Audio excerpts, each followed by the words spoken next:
Avec nous, Philippe Gachon, il est professeur de climatologie au département de géographie de l'UQAM. Monsieur Gachon, bonsoir. Bonsoir. Monsieur Gachon, je ne sais pas si vous avez entendu, on a entendu toutes sortes d'intervenants à peu près dire la même chose, là, que c'est exceptionnel, que une partie du Québec ait reçu comme ça l'équivalent d'un mois de pluie en 36 heures. Vous, est-ce que ça vous a surpris?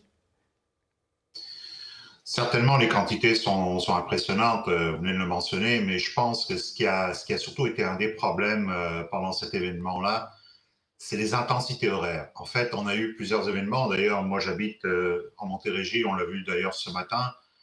On a eu des séquences de pluie pratiquement continues, mais surtout avec des intensités extrêmement fortes sur des périodes de temps extrêmement courtes. Et ça, c'est problématique parce que ça a engendré évidemment les inondations extrêmement rapides qu'on a vues dans certains secteurs.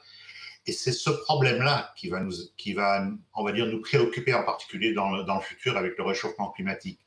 C'est pas tellement les intensités sur les longues périodes de temps, mais sur les courtes périodes de temps, parce que c'est elles qui sont responsables justement des inondations, avec des dommages qu'on voit effectivement non seulement sur les routes, les ponts, et la montée très rapide des niveaux d'eau. Parce que le sol n'est pas capable d'absorber cette quantité qui arrive de façon très intense, comme vous dites? Exactement. Les systèmes d'égout aussi n'absorbent pas en ville, donc c'est un problème.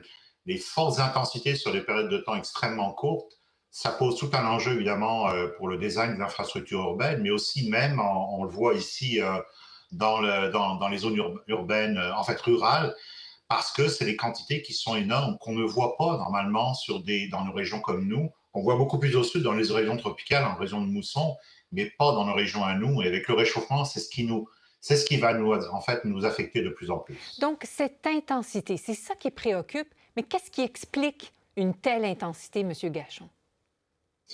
Alors, il y a plusieurs facteurs. On a vu les systèmes s'enchaîner un peu les uns par rapport aux autres. Il y en a eu un surtout plusieurs en fait qui se sont formés le long de la côte est. Et en ce moment, ce qui est préoccupant, c'est qu'on a un Atlantique qui est plus chaud que d'habitude. Non seulement les eaux du Gulf Stream, les eaux chaudes du Gulf Stream, elles sont présentes, mais le long de la côte est, justement au sud de l'État de New York, on a justement des eaux qui sont plus chaudes que d'habitude. Donc, quand les systèmes météorologiques arrivent sur ces eaux chaudes, plus d'évaporation, plus d'humidité dans l'atmosphère, ça peut se transférer dans des intensités plus importantes. Est-ce C'est que ce qu'on vous, a vu en particulier. est-ce que vous appelez ça aussi une rivière atmosphérique? C'est un terme qu'on commence à entendre de plus en plus. En fait, ces rivières atmosphériques, ce sont des transports d'humidité à grande échelle dans l'atmosphère dans lequel on a des concentrations d'humidité très importantes. Dans le cas qui nous préoccupe en ce moment, c'est une petite rivière atmosphérique en termes de dimension spatiale. Par contre, on l'a vu, et je regardais justement les images radar et les quantités de précipitations, quand ce système justement est arrivé près de la côte est, il s'est gorgé d'eau au-dessus de l'Atlantique, et on a vu l'effet sur les intensités de précipitations avec l'inondation qu'on voit présentement. C'est vraiment des quantités extrêmement rapidement qui sont tombées, et ça c'est problématique parce que ça engendre des inondations rapides, et surtout des bris d'infrastructures qui sont majeures. On l'a vu aussi, vous vous rappelez, au Saguenay, quand il y a eu des grosses précipitations il y a plus de 10 jours. Donc, le système s'est gorgé d'eau parce que l'Atlantique est plus chaud. Est-ce que c'est l'évaporation de cette eau atlantique qui gorge le système de cette façon-là? Absolument. Plus la température de l'eau augmente, plus l'évaporation est efficace, rapide, intense. Donc, plus ça peut humidifier l'atmosphère, surtout quand, encore une fois, les systèmes arrivent au-dessus de l'eau qui est chaude. Et en particulier, l'autre effet aussi, c'est qu'on a la baie du Son dans le nord qui a une espèce de creux atmosphérique qui a favorisé justement une direction. Notre précipitation, les plus grandes quantités de précipitations étaient pratiquement nord-sud depuis l'État de New York jusqu'en direction de la Mauricie. D'ailleurs, Charlevoix aussi a eu des bonnes quantités. Mais l'Estrie aussi a beaucoup été affectée. Un Sherbrooke ont reçu plus de 120 mm en l'espace effectivement d'un peu moins 48 heures. Donc, je vous ai présenté, M. Gachon, comme professeur de climatologie. Vous êtes aussi directeur général du réseau inondation intersectionnelle sectoriel du Québec. Comment les gouvernements, comment la population doivent maintenant se préparer à ce genre de phénomène?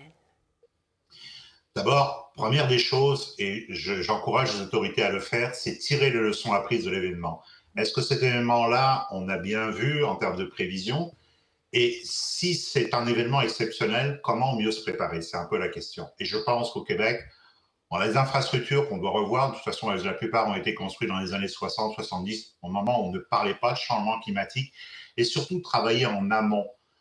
Meilleure connaissance, développement des outils, préparation, prévention, c'est le nerf de la guerre. D'ailleurs, l'ONU sortait un rapport aujourd'hui sur la réduction des risques de désastre, notre capacité de résilience, et il insiste là-dessus. Il faut absolument travailler en amont, sensibiliser, éduquer, faire le suivi des conditions qui sont en train, évidemment, la rapidité avec laquelle le changement climatique est en train de s'opérer, et voir dans la phase de rétablissement, une fois qu'évidemment les événements sont passés, à reconstruire différemment, parce que définitivement, on n'a pas les infrastructures qui sont adaptées à des changements aussi rapides, aussi intenses, mais surtout aussi irrémédiables. Le changement climatique est là pour rester. Donc, on disait en début d'entrevue, est-ce que c'est exceptionnel ou pas?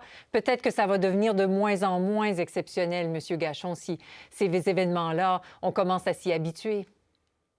Absolument. Les statistiques passées sont en train d'être justement dépassées. Donc, d'abord, il faut analyser ces phénomènes-là. Est-ce qu'ils sont exceptionnels? Est-ce qu'on peut les attribuer au changement climatique? Ça, c'est quelque chose qu'il faut faire.